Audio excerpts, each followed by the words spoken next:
બેઠકજી એ કેવલ મહાપ્રભુજીની તપની કે જપની ભૂમિ નથી, એ દૈવી જીવ ઉપર કરેલી કૃપાની ભૂમિ છે. એક એક બેઠકજીમાં જઈને મહાપ્રભુજીની એ અહિતુકી કૃપા.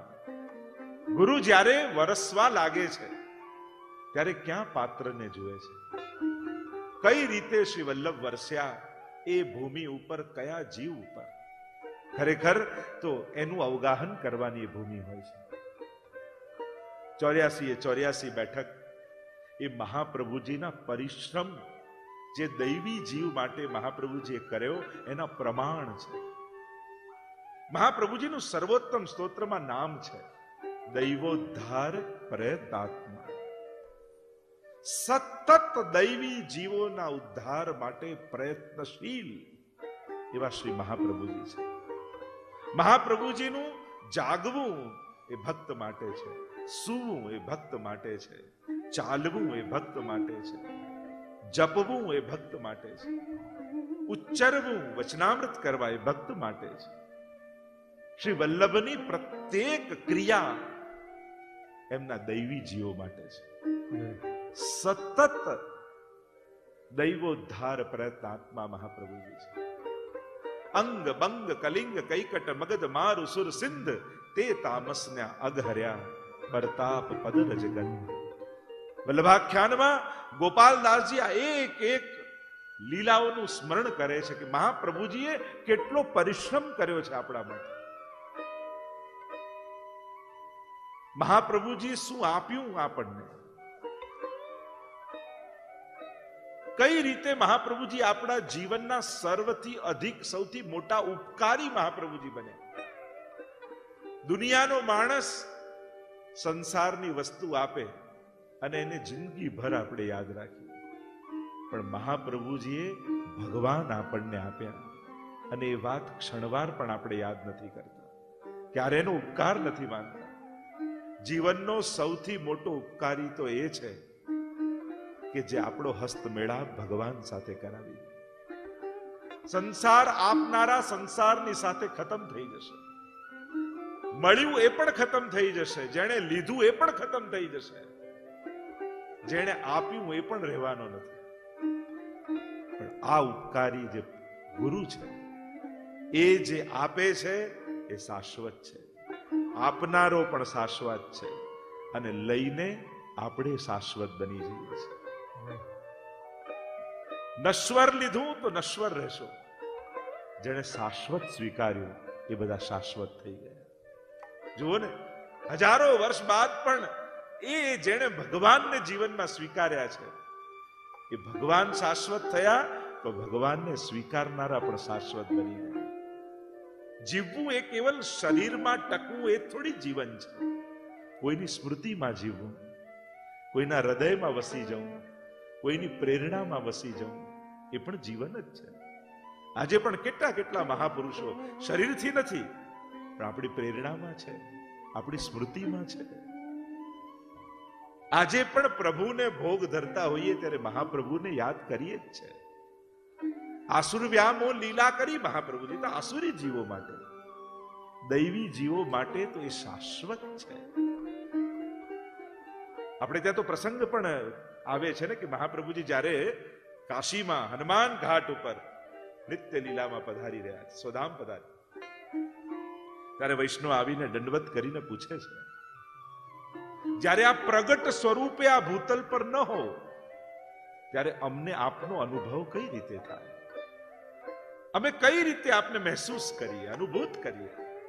અને ત્યારે મહાપ્રભુજી આજ્ઞા કરે છે, આ 6 સ્વરૂપે તો સદાય પ્રગટ રૂપે ભૂતલ પર રહીશ, અને આમાંથી કોઈ એક તત્વનો પણ આશ્રય કરશે તો એને સાક્ષાત મારો અનુભવ થશે. અને મહાપ્રભુજી ગણાવતા કહ્યું, મારા પાદુકાજીમાં હું સદાય છું, મારા ગ્રંથમાં હું સદાય બિરાજું છું, મારી માળાજીમાં હું સદાય બિરાજું છું, મારા હસ્તાક્ષરમાં હું સદાય બિરાજું છું, મારા વંશમાં હું સદાય પ્રગટ સ્વરૂપે છું, અને મારી બેઠકજીમાં હું સદા પ્રગટ સ્વરૂપે બિરાજમાન છું. આ શ્રી મહાપ્રભુજીના વચન છે. અને એટલે મહાપ્રભુજીની બેઠકજીમાં શ્રી મહાપ્રભુજી આજે પણ પ્રગટ સ્વરૂપે બિરાજે છે. જેને વચન ઉપર વિશ્વાસ ન હોય એને પછી કઈ વસ્તુમાં વિશ્વાસ આવે? એક વસ્તુ યાદ રાખો, પ્રભુ અને ગુરુ આ બંનેના વચન તમારી લોજિકમાં ન બેસતા હોય તોય વિશ્વાસ રાખજો. કારણ સમયાંતરે એ વચન પરનો વિશ્વાસ જે ચમત્કાર તમારા જીવનમાં કરશે ને એની કલ્પના આજે તમે કરી શકો એમ નથી. તમારી લોજિકમાં ના બેસતા હોય કદાચ કે આવું થોડી થાય, આવું કઈ હોય. કથામાં સાંભળતા સાંભળતા તમને એવું થાય, ભાગવતજીમાં, ગીતાજીમાં, અન્ય પુરાણોની કથામાં આવું કઈ હોય, આવું કઈ થાય. પણ કદાચ એ ન માની શકાય એવી વાત પણ તમને ભગવાનમાં માનતા કરી. ઘણીવાર જ્યાં બુદ્ધિ સમાપ્ત થાય ત્યાંથી તો ઈશ્વર શરૂ થાય છે. યતો વાચો નિવર્તન્તે અપ્રાપ્ય મનસા સહ. જ્યાં જીવનું સામર્થ્ય પૂરું થાય ત્યાંથી જ ભગવાનના સામર્થ્યનો અનુભવ થાય છે. તો શ્રી મહાપ્રભુજીના આ વચન છે. આ 84 બેઠક એ તો મહાપ્રભુજીની 84 કુંજો છે. કારણ કે મહાપ્રભુજીનું એક સ્વરૂપ એ સ્વામીજીનું સ્વરૂપ છે. અને ભાવાત્મક ક્રમમાં એ પણ બતાવ્યું કે આ 84 બેઠક એ કેવલ બેઠક નથી, શ્રી વલ્લભની 84 કુંજો છે. જેમ વ્યાસજીના ચરિત્રમાં કે રચનાઓમાં 18 નો આંક બહુ મહત્વનો છે. 18 પુરાણ યા 18,000 શ્લોકો ભાગવતજીના, 18 મહાભારતના પર્વો હોય, 18 અક્ષોહિણી સેના હોય, ગીતાજીના 18 અધ્યાય હોય. વ્યાસજીના રચનાઓમાં 18 નો આંક બહુ મહત્વનો છે. એમ પુષ્ટિ માર્ગમાં મહાપ્રભુજીના ચરિત્રમાં 84 નો આંક બહુ મહત્વનો છે. મહાપ્રભુજીના 84 વૈષ્ણવ માનો, મહાપ્રભુજીની 84 બેઠક માનો, યા મહાપ્રભુજીને જે મંત્ર ઠાકોરજી આપ્યો એ બ્રહ્મ સંબંધ નો મંત્ર 84 અક્ષરનો છે. એવા અનેક 84, હમણાં એ 84 ની બહુ ચર્ચામાં હું જતો નથી, કારણ કે 84 લાખ યોનિમાંથી છોડાવનારું કોઈ તત્વ હોય તો એ મહાપ્રભુજીની આ 84 બેઠક છે. નક્કી આપણે એ કરવાનું કે 84 લખ યોનિની યાત્રા કરવી છે કે 84 બેઠકની યાત્રા કરવી છે. કારણ કે 84 લાખ યોનિઓમાં ફરતો ફરતો જીવ આ જન્મમાં માણસ થયો. એમાં પણ શ્રી ઠાકોરજીની એવી કૃપા થઈ કે માનવ દેહ પણ એક વૈષ્ણવના ઘરમાં મળ્યો. એવા પરિવારમાં જન્મ મળ્યો જ્યાં પ્રભુની ભક્તિ કરવાની બધી સુવિધા છે. સુચિનામ શ્રીમતામ ગે, ગીતાજીના એ વચનોને યાદ કરું. પ્રભુ આપણું વૈષ્ણવ કુળમાં જન્મવું એ અકસ્માત નથી, ભગવાનનું આયોજન છે. પ્રભુએ ધારીને આપણને વૈષ્ણવ કુળમાં જન્મ આપ્યો છે. તમે વૈષ્ણવ કુળમાં આવ્યા નથી, ઠાકોરજીએ તમને મોકલ્યા છે. કારણ એને આ જન્મમાં તમને સ્વીકારી લેવા છે, પોતાના કરી લેવા છે, પોતાના બનાવી લેવા છે. એટલે ક્યારે એવું અકસ્માત ન માનતા કે હું ત્યાં હોત તો ત્યાં હોત, આજ આ ઘરમાં જન્મ્યો તો આ માનતો હોત. ના, તમે ગમે ત્યાં જન્મ્યા હોત તમે વૈષ્ણવ જ થાત, તમે પ્રભુને ભજનારા જ થાત. કારણ પ્રભુએ નક્કી કર્યું છે કે આ જન્મમાં મારે આને મારી સેવામાં લઈ લેવું છે. આ પ્રભુની વ્યવસ્થા છે. પ્રભુએ ધારીને આ કર્યું છે. એમને માનતા કે અચાનક કોઈ સંજોગોથી થઈ ગયું. અરે ના, આ અચાનક તો આપણા માટે હોય છે, પ્રભુ માટે તો બધું ગોઠવેલું જ હોય છે. આપણી બુદ્ધિની બહાર હોય એ આપણને આશ્ચર્ય લાગે. કોઈ જાદુગરનો ખેલ જુઓ તો જ્યાં આપણા લોજિકની બહાર દેખાય આપણને ચમત્કાર ને આશ્ચર્ય લાગે. પણ જાદુગરને આશ્ચર્ય નથી લાગતું, એને તો બધું ગોઠવેલું છે. એને તો કબૂતર છુપાવેલો જ છે, આપણા માટે આશ્ચર્ય છે.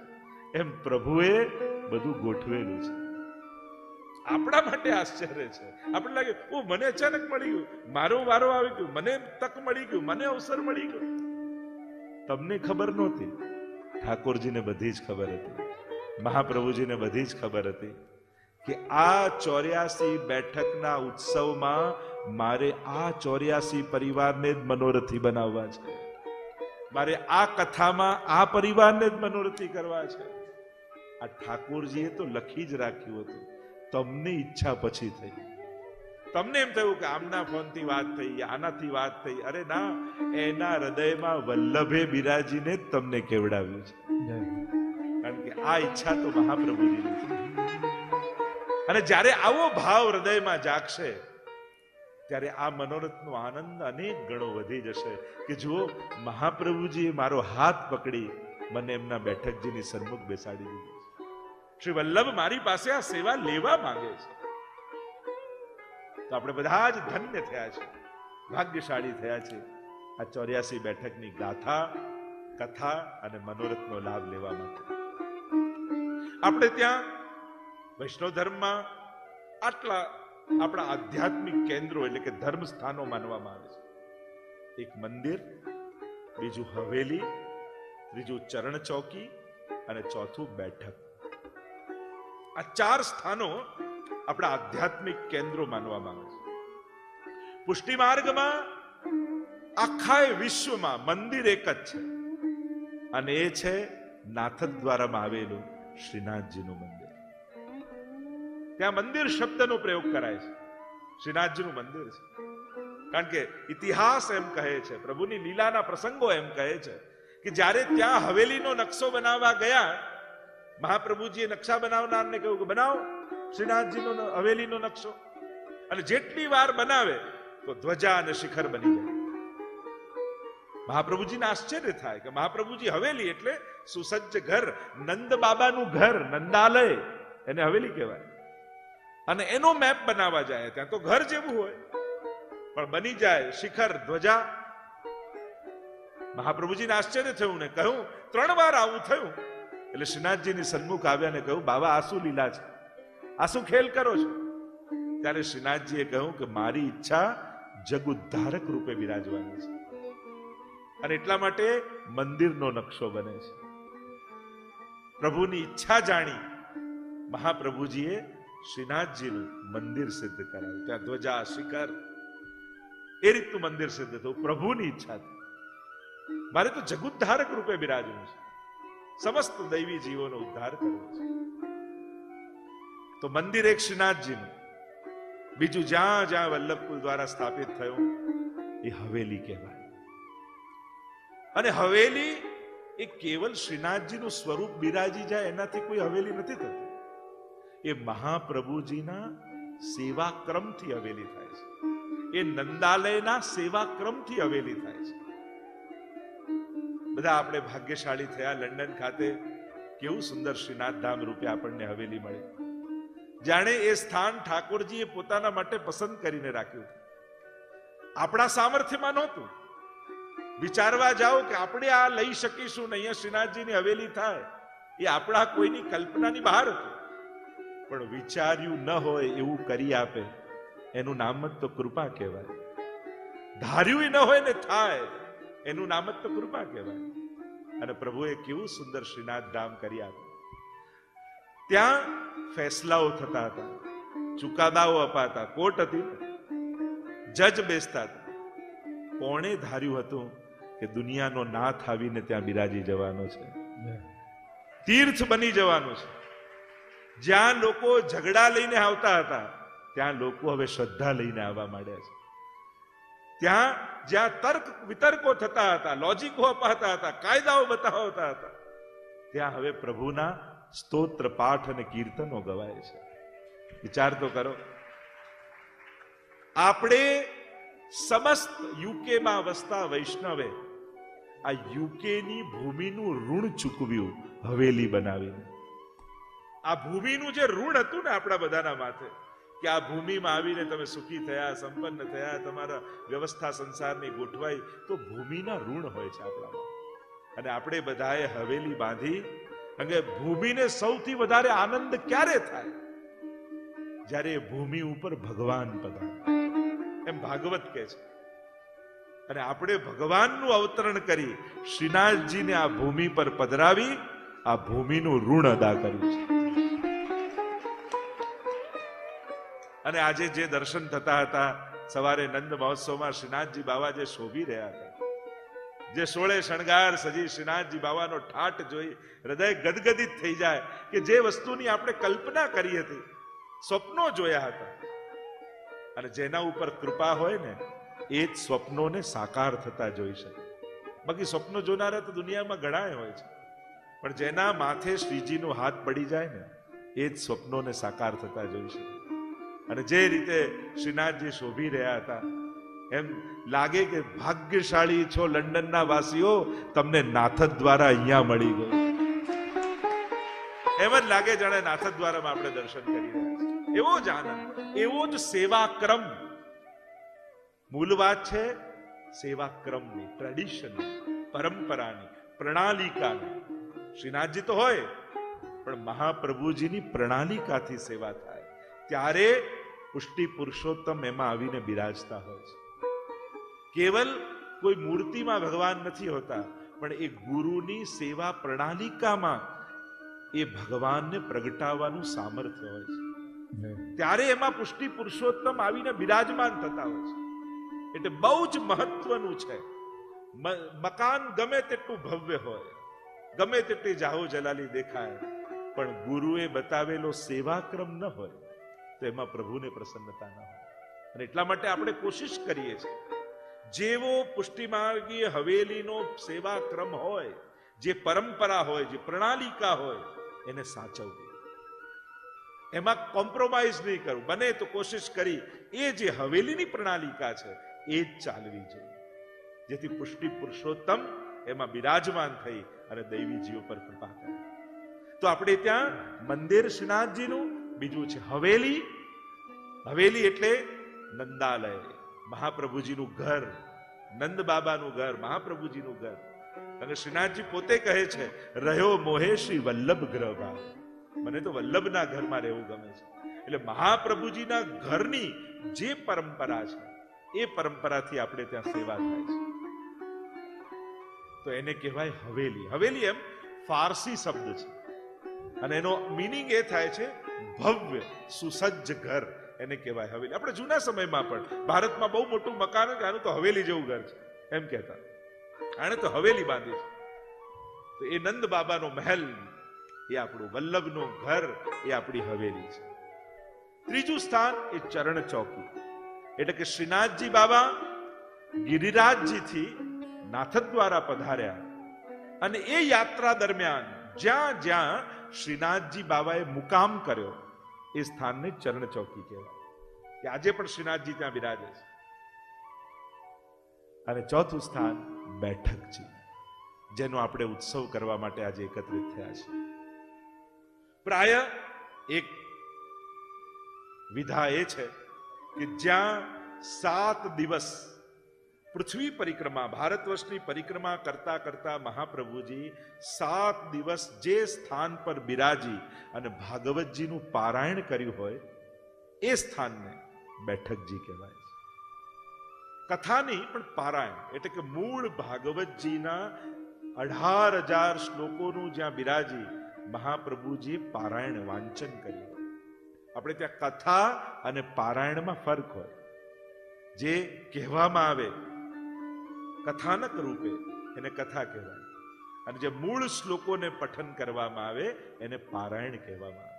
ઘણી વાર આપણે ત્યાં 108 પારાયણ આદિ કરવામાં આવે, બ્રાહ્મણોને બેસાડીને મૂળ ભાગવતજીનું વાંચન કરવામાં આવે, એને પારાયણ કહેવાય.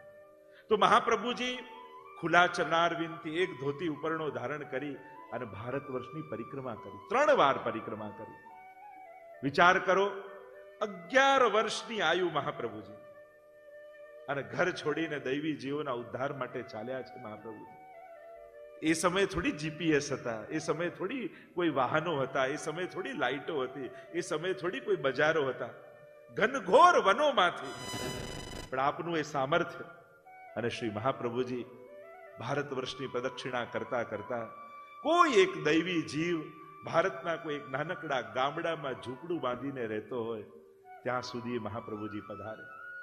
ઘણીવાર એવો સમય આવે કે 2 ટંકના ભોજનની પણ વ્યવસ્થા ન હોય. ઠાકોરજીને આજે શું આરોગ આવીશું એની પણ ચિંતા હોય કે આજે પ્રભુને ભોગ શું ધરીશું.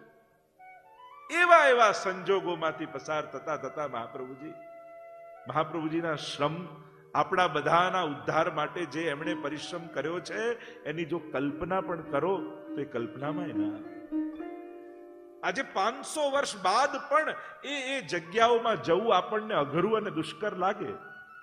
એવા એવા સ્થાનોમાં 550 વર્ષ પહેલા મહાપ્રભુજી કઈ રીતે પધાર્યા છે.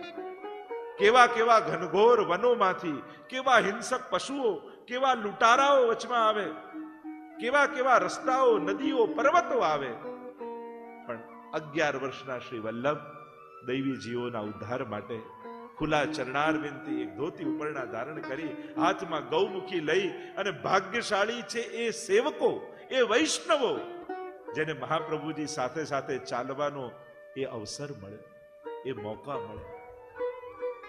અને એ ક્ષણોને યાદ કરીએ તો એ રોમાંચ આપણને થઈ જાય. અને મહાપ્રભુજીનું નામ છે રહપ્રિય. પાછા મહાપ્રભુજી ગામની અંદર ન બિરાજ્યા હોય, એકાંતમાં ગામની બહાર બિરાજે. ઠાકોરજીને ગમે કદંબનું વૃક્ષ, જ્યાં કદંબનું વૃક્ષ હોય ત્યાં વેણુ નાદ કરે. અને મહાપ્રભુજીને ગમે શમી વૃક્ષ, છોકરનું વૃક્ષ જેને કહીએ, ખીજડાનું વૃક્ષ જેને ગુજરાતીમાં કહેવાય. જ્યાં જ્યાં લગભગ બેઠકજીઓ છે ત્યાં છોકરના વૃક્ષ નીચે, બ્રજભાષાનો શબ્દ છોકરનું વૃક્ષ, એને સંસ્કૃતમાં શમી વૃક્ષ કહેવાય. એ પણ બ્રહ્મરૂપ માનવામાં આવ્યું છે શાસ્ત્રોમાં. નાનું હોય, બહુ વિશાળ પણ ન હોય, કાંટાઓ ઘણા હોય, પત્તાઓ હોય નાના.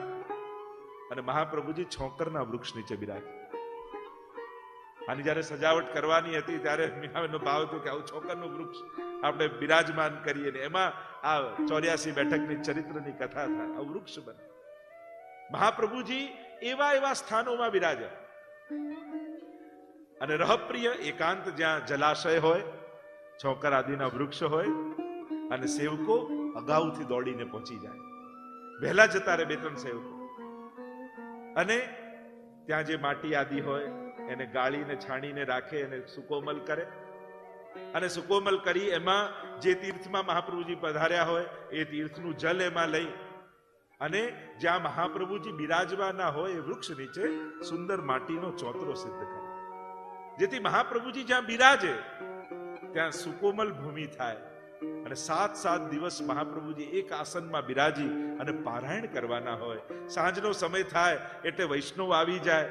એ ગામમાં જે રહેતા હોય ને, બેઠક ચરિત્ર તો એમ કહે છે, જે તીર્થમાં મહાપ્રભુજી બિરાજે એ તીર્થના જે દેવતા હોય એ દેવતા પોતે આવીને બિરાજમાન થઈ અને શ્રી મહાપ્રભુજીના મુખે ભાગવતજીના પારાયણનું શ્રવણ કરે. એવી બેઠક ચરિત્રમાં કથા આવે છે. અને ત્યાં એ સુકોમલ રજના સ્થાનમાં શ્રી મહાપ્રભુજી બિરાજે.